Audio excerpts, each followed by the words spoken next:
নবী সাল্লাল্লাহু আলাইহি ওয়াসাল্লাম তখন বললেন, দেখো, যতদিন পর্যন্ত 10টা আলামত প্রকাশ হচ্ছে না ততদিন পর্যন্ত কিয়ামত হবে না। কয়টা আলামত? 10টা। নবী সাল্লাল্লাহু আলাইহি ওয়াসাল্লাম প্রথমে বললেন, এক নাম্বার হচ্ছে মাসিহুদ দাজ্জাল। কি নাম? মাসিহুদ দাজ্জাল। দুই নাম্বার হচ্ছে ইয়াজুজ এবং মাজুজ। এর আদম সন্তান পৃথিবীতে বের হবে এবং পুরো পৃথিবীটা ম্যাসাকার করে ছেড়ে দিবে। আর মাসিহুদ দাজ্জাল সেও বের হবে শেষ জামানায়, যে ইহুদিদেরকে নিয়ে পুরো বিশ্ব শাসন করবে, বিশ্বের প্রতিটা ডিপার্টমেন্ট সে রুল করবে।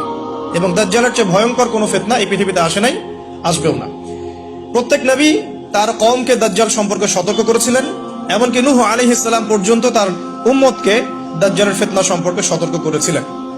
নবী সাল্লাল্লাহু আলাইহি ওয়াসাল্লাম বলেছেন যে তোমরা যদি সূরা কাহাফ তেলাওয়াত করো, প্রত্যেক জুমার দিন সূরা কাহাফ তেলাওয়াত করো, অথবা সূরা কাহাফের প্রথম 10টা আয়াত, শেষ 10টা আয়াত মুখস্থ রাখো, ইনশাআল্লাহ তাআলা মাসিহুদ দাজ্জাল তোমাদের কোনো ক্ষতি করতে পারবে না। এক, মাসিহুদ দাজ্জাল। দুই, ইয়াজুজ আর মাজুজ। তিন হচ্ছে ঈসা ইবনে মারইয়াম। ঈসা ইবনে মারইয়াম যতক্ষণ পর্যন্ত না আসছেন, পৃথিবীতে আবার ইউটার্ন না করছেন এবং তার হাতে মাসিহুদ দাজ্জাল নিহত না হচ্ছে, কিয়ামত হবে না। চার, দাব্বাতুল আরদ, অর্থাৎ পৃথিবীর ভিতরে একটা প্রাণী আছে, মাটি ফেরে এই প্রাণীটা বের হবে কিয়ামতের আগে আগে, এবং এই প্রাণীটা মানুষের সাথে কথাবার্তা বলবে, কথা বলতে পারা প্রাণী। এই যতক্ষণ বের হচ্ছে না, কিয়ামত হবে না ইনশাআল্লাহ তাআলা। কটা বললাম? 4টা। পাঁচ হচ্ছে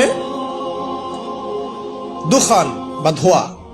এই পুরো পৃথিবীর আকাশটা একটা নির্দিষ্ট সময় পর্যন্ত ধোঁয়ায় ছেয়ে যাবে, এবং হতে পারে, আল্লাহু আলাম, হতে পারে যে সূর্যের আলো পৃথিবীতে পৌঁছাবে না, এমন ধোঁয়া হতে পারে। পুরো পৃথিবীটা ধোঁয়ায় ছেয়ে যাবে, এটা সূরা দুখানের মধ্যে বলা আছে। এটা 5। 6 নম্বরে নবী সাল্লাল্লাহু আলাইহি ওয়াসাল্লাম বলছেন যে একটা ভূমিকম্প হবে পৃথিবীর পূর্ব দিকে। পৃথিবীর পূর্ব দিক মানে এই যে ভারত, পাকিস্তান, বাংলাদেশ, শ্রীলঙ্কা, ইন্দোনেশিয়া, ঠিক আছে, এই সিঙ্গাপুর, এই যে কন্টিনেন্ট, মালয়েশিয়া, এটা পৃথিবীর পূর্ব দিক। এদিকে একটা ভূমিকম্প হবে। তারপরে 7, পৃথিবীর পশ্চিমে একটা ভূমিকম্প হবে। পশ্চিম মানে বোঝেন না? পশ্চিমা বিশ্ব না, সৌদি আরব, পশ্চিমা বিশ্ব, ব্রিটেন, ফ্রান্স, জার্মানি, তারপরে রাশিয়ান কন্টিনেন্ট, হ্যাঁ, ইউক্রেন, এদিকে আপনার আমেরিকা, এই পুরো পশ্চিমা বিশ্ব, এখানে একটা ভূমিকম্প হবে বড়। এবং এগুলো এমন হবে যেগুলোতে ভূমি মাটিতে ধসে যাবে, মাটিতে ডুবে যাবে। ভূমিকম্প না, ভূমিধস। 8, পৃথিবীর মাঝখানে মধ্যপ্রাচ্যে একটা ভূমিকম্প হবে, যেখানে আমাদের সো-কল্ড আমিরুল মুমিনিনরা থাকে, যারা আমেরিকা এবং ইসরায়েলের বন্ধু, এদের এখানে একটা ভূমিকম্প হবে ইনশাআল্লাহ তাআলা।